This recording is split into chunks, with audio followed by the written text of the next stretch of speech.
Yo guys, it's CFB. Welcome back to a brand new video. Welcome back to the channel. Today we're going to be talking about Chelsea 1, Fulham 0.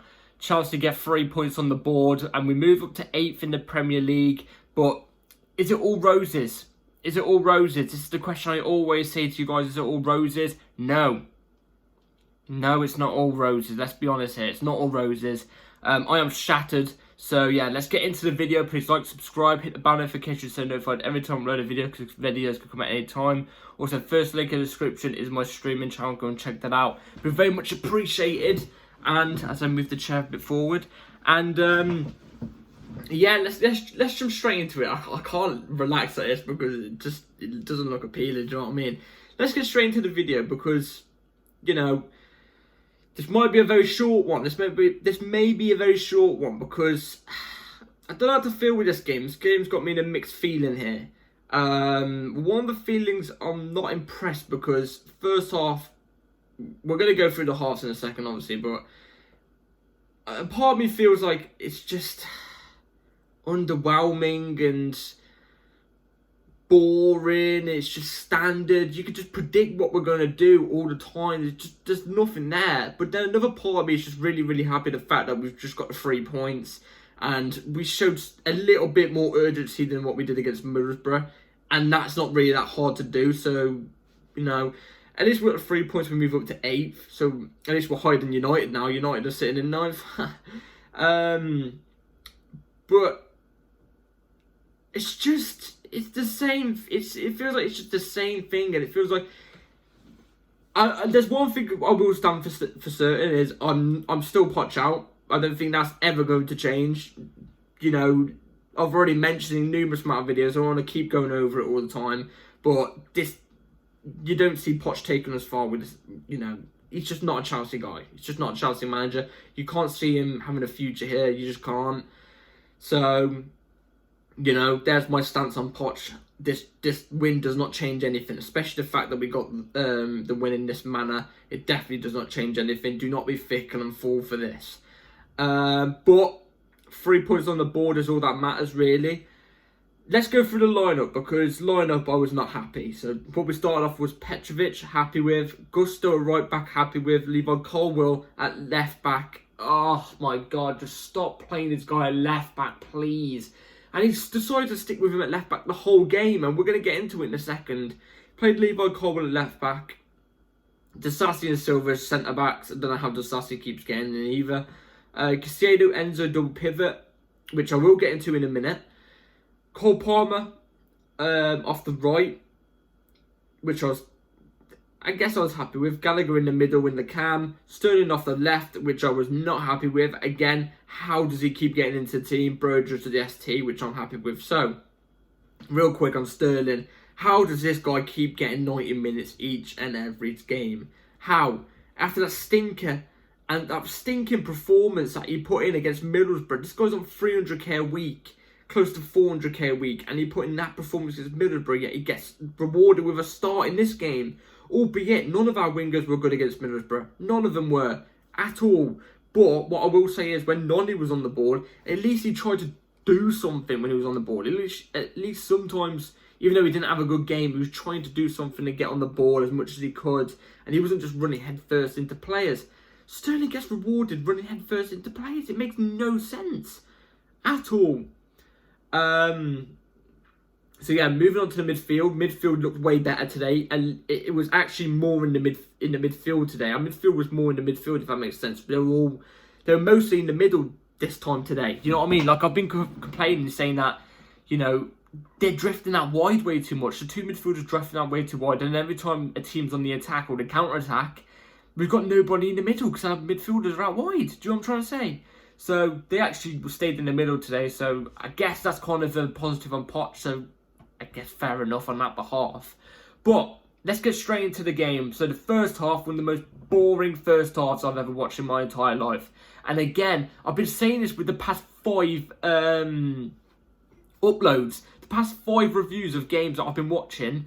I keep saying every single first half, I keep going, it's the most boring first half I've ever watched. It keeps getting more boring and boring and boring and boring and boring. Do you know what I'm trying to say? It was that boring. Stamford Bridge looked dark in the daytime today. It looked dark in the daytime. in the daytime. In the daytime, it was a graveyard. In that first half, despite the penalty, let's be real here, we scored a good penalty. Well, it was a ball out wide to the wing. Sterling goes down. I've got to be honest, controversial penalty. It might have been a penalty, it might not have been. I've maybe got to recheck on that, but it was definitely controversial. But he went down, we got the penalty. Cole Palmer stuck it in the right-hand corner, bottom right-hand corner, makes it go 1-0 up in the 45th minute. But before that goal, that penalty, you may as well have had 11 Grim Reapers turn up, because that's what our team was.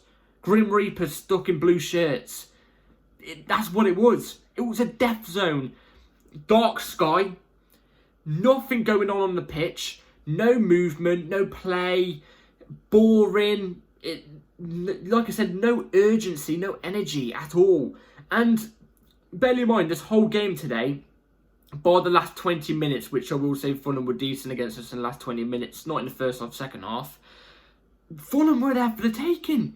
This was not their day. This was not their day whatsoever. And I said this in the preview. It depends what Fulham turns up. It depends what Fulham turns up. Because if Fulham turn up and they're actually having a game, then we might be on, we might maybe trip over the line here, and not in a good way. But if Fulham don't turn up today, we will get a result or a draw or something like that, depending on if we turn up as well. We turned up, they didn't, and we still made hard work of it. We still made hard work of it. We've been in the gym lifting up, 100 kg dumbbells, and then we made hard work of a 5 kg dumbbell about a week later. That's exactly what it is. That's the exact situation here. Do you know what I mean? We turned up, you could tell. Well, I mean, I say you could tell. The second half, you could tell we turned up. But for the whole game, by the last 20 minutes of the second half, Fulham were worse than us. They were there for the taking, and we only got through from a penalty, which, again, we're winning a game by a penalty, a controversial penalty again. And I shouldn't be coming on here and complaining to you guys about it, and I'm not. I'm happy we got the 3 points. I've just said I'm really happy we got the 3 points, but again, another game goes by where we just skim a lead against a team that is there for the taking through a penalty. Not even a good start of play, no good link-ups or anything like that, no well-worked goals. Nothing. And this is why I'm still persistent on Poch going, because I haven't seen a style of play. You can tell when an elite gaffer comes in, you can tell because they immediately stamp their authority on the team and get a style of play going. Remember when Lampard was sacked?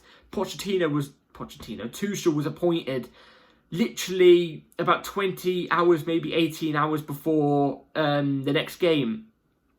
He only had about, like I said, about 18 hours to train with the team and then get ready for the game. As soon as that game happened, after 18 hours after he got appointed, you saw a style of play in the team. You saw a process, something you could build with. And that's why we got on board with Tuchel.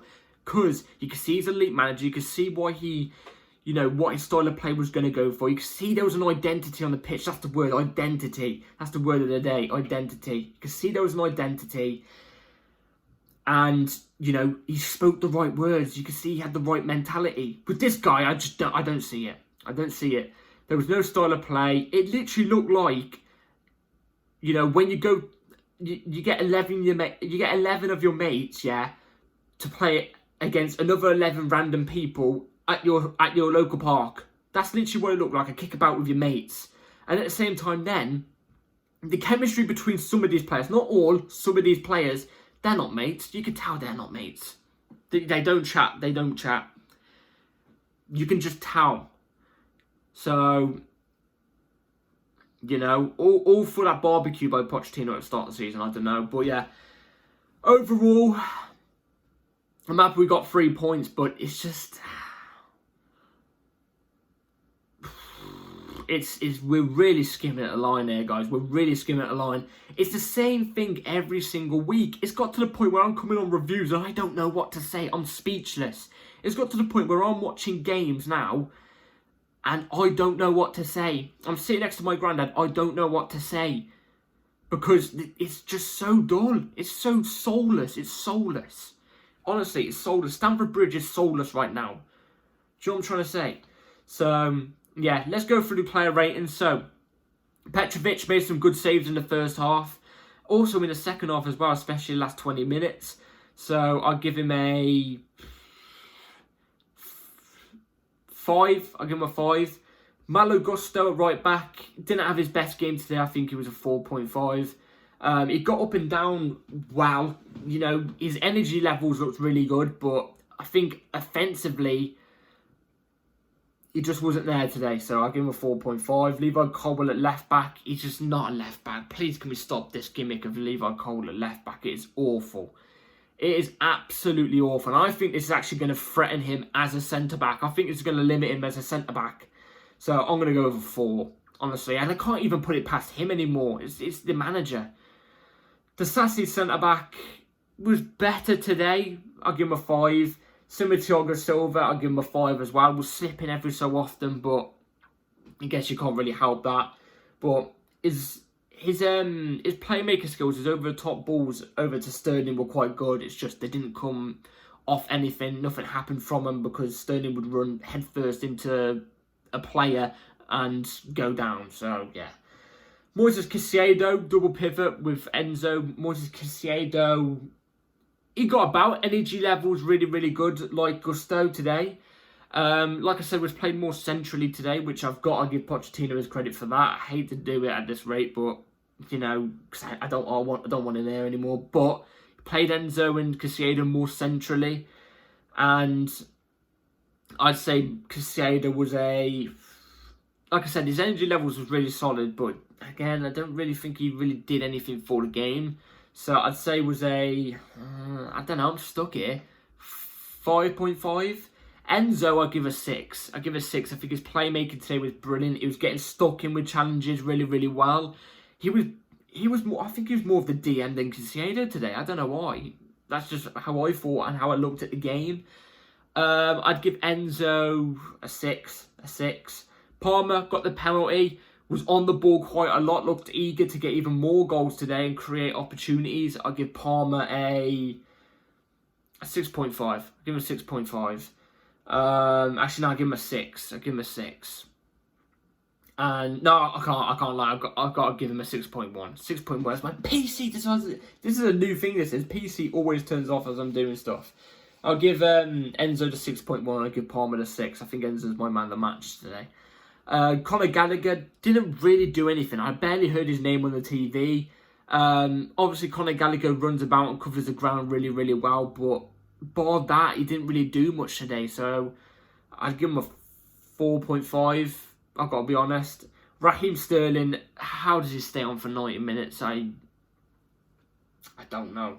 I don't want to seem like I'm coming at the same people week in, week out, but they're not really justifying themselves. They're not really doing anything to stop me coming at them. Do you know what I mean? Like, it's deserved criticism at this rate. It's not hate, it's criticism. He doesn't do anything. He slows the play down. He slows the attack down every time we have something going on. But every time we're on the break, he slows it down. He runs headfirst into a defender. It's like, I don't know. I really don't know how he stayed on for 90. No, he didn't stay on for 90 minutes. No, he got took off. My bad. He did get taken off. But he was nearly on for 90 minutes. So, Sterling, I'll give a 4. Broja as well, I give a 4. Doesn't offer anything up front. And I've said this before. And even though I would have liked him to be in the Middlesbrough game because he is a number 9. It's better than playing a false 9. But he's not Chelsea quality whatsoever. He really isn't Chelsea quality. And it's unfortunate, really, but I just don't see it. He did nothing really all game, so I'll give Broja a 4 as well. Then we bring Ben Chilwell on, which I think he should have started. If he was ready to go, even if he wasn't at 100%, but he nearly was, I would have played him full 90. Well, not full 90, but nearly the full 90. Ben Chilwell came on, didn't really do anything now, I've got to be honest. But actually, I've just remembered, he didn't do anything, but Pochettino put him in left wing. He played him at left wing. Oh my God, we're back to this again. And what's worse is he played a left back, Ben Chilwell at left wing, yeah. Kept as centre back, Colwill at left back. He didn't even bring on Mudryk. Didn't even give him a minute. Instead, he persisted with the left back, who was just come back from injury at left wing. I'm finished. I'm done. How are you meant to expect any type of results when you keep putting players out of position like this? Luckily, we did get the result, but what would Ben Chilwell offer at left wing that Mudryk doesn't? In fact, Mudryk offers more. Sorry, I just spat the camera. Momdryk, what the bloody hell? Mudryk offers more. He's got more pace. Why are you playing the left? I don't know. I don't know where to go with this manager anymore. It's really. I don't know. Is he sabotaging? I don't know. But I don't think I can rate Chilwell because he keeps being played at left wing. What? Chukwueze came off the bench as well. He came on really late. I can't rate him. Same with Alfie Gilchrist. In fact, Alfie Gilchrist made two really good clearances from two late crosses on set pieces, I think they were, from Fulham. He made two vital clearances, so fair play to him, but I can't rate him because he came on at the same time as Chukwueze. Madueke came on. They both begin with an M, that's why. Looked decent, looked very direct. It definitely was our best. Bob Palmer. You know what? I think Madueke was a bit more threatening than Palmer. I think it's a different type of threat because Palmer, he cuts in and obviously he looks for the cross or looks to bend in a shot. Whereas Madueke, he drives at a defender, runs past a defender and then looks for the cross. You know what I'm trying to say? It's a different type of threat. And Madueke was very direct when he came on and he did look threatening. I think he should have started today, to be fair. I've got to be honest. But we started with Sterling again. I don't understand. But yeah, Noni, I'd give a 5. I think he was alright. So yeah, that's it for the subs and everything out for the lineup. Like I've just mentioned, Chilwell, a left back, comes on at left wing, and we didn't even go with a 5-back. I thought we was going to go with a 5-back and play Colwell at centre back, but we didn't do that at all. In fact, if I see people on Twitter going, "Oh yeah, we did set with a 5-back," you just want to hate on Poch. No. If you watch the game with your 2 eyes, like I did with these Bailey Blues, you would see Chilwell was playing up on the left wing. He was playing up on the left wing. I don't know. And Colwell wasn't good at left back again either today. He was not good at left back either. He made a couple decent runs offensively, but defensively, he gets skint so easily off on that left back. It's unbelievable. So yeah, I'm happy we got the 3 points. We now move up to 8th. But the other teams like 9th, 10th and 7th all have games in hand. Also 8th. So we'll probably move back down to 10th in a minute after the games are played. But yeah, we're back up to 8th. Good 3 points. We get the 3 points just about. And we now move on to the Middlesbrough game. The second leg of the semi-final of the Carabao Cup. Let's see if we can get through it. But let's be real here. I don't want to keep on saying this, but Poch has been let off the hook again. He's better let off the hook again. Not a good performance, but all that matters is the result, really. We just got there through individual performance again. He's been bailed out by individual performance for the past couple of months now, but yeah. We move on to the next one. So yeah, please like, subscribe. Oh yeah, let me know in the comments down below what you all thought of the game. Am I being a bit harsh? Maybe, but come on, we've got to keep some sort of standard here. Yeah, so yeah, like, subscribe, everybody. Take care, all. Hit the bell notification so you're notified every time I upload a video. Like I said, link in the description is my streaming channel. Go and check that out. I'll be live tonight if I'm not asleep. Yeah, no, I will be live tonight. And yeah, thank you all very much. Take care, all. Up the Charles.